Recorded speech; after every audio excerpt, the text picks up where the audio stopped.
So for this week's quilt story, I've got Lisa, who I'm very grateful to because she introduced me to the Modern Quilt Guild in Yorkshire, and she's very lovely too. I was introduced to quilting really through Twitter.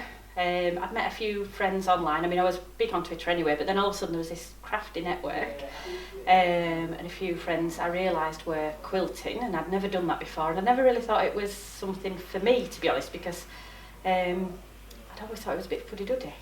And yeah, I just realised that actually I've got all these online friends who, quite a lot of them were not too far away from me, certainly within driving distance, and it seemed daft that we were all sat at home sewing, and we were all just tweeting, or then came Instagram and Instagramming, there was Flickr before that, all liking each other's posts. And so we held this first meeting that was like really just to see if people were interested in it, and I was just blown away with how many people wanted to come and sew with us. Quilting for me is really all about friendship, because I've made so many friends through basically doing this hobby that turned into a job that's gone back to being a hobby job, and you know, all the rest.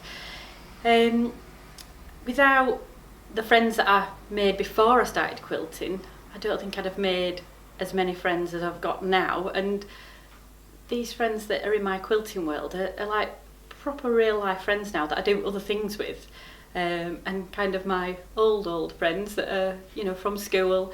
I don't think they quite understand the quilting side of it, so I think your quilting friends and your sewing friends really get you know, they really get you, they understand you.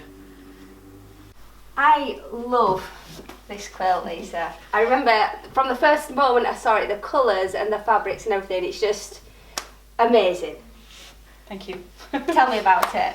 So this quilt, basically the pattern, was something that I thought was well beyond me at the time, and what I'd not realised is that it was foundation paper piecing, and as soon as I found that out, it was like, oh, I definitely want to make this quilt. It's like a big meteor or something, isn't it? Yes. So the background as well, what I wanted to do with that is I picked this fabric because I was trying to make it so that the dots went out and, you know, got a bit denser as it got to the edge, and it kind of works. Yeah, and once you've set, I know you'd set your heart on this fabric, that happens, doesn't it, in quilting? Yeah. And then you can't get it, and then you want it even more, don't you?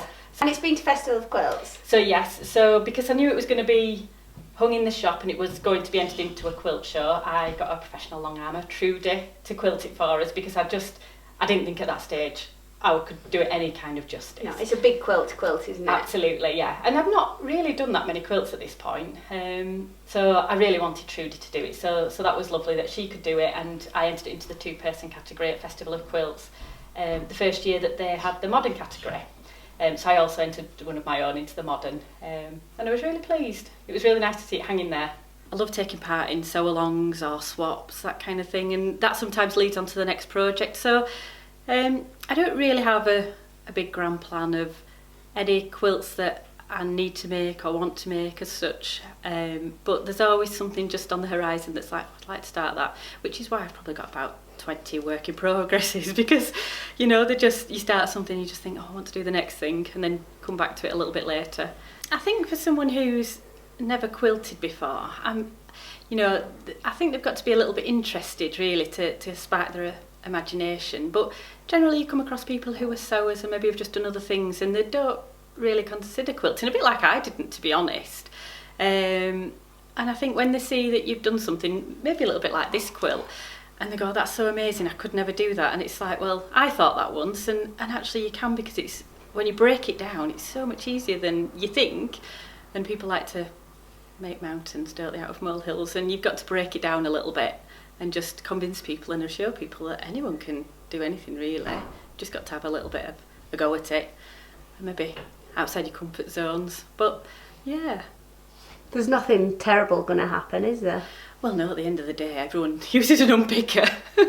And if anything ever happens to you, Lisa, I will happily take this quilt off your hands.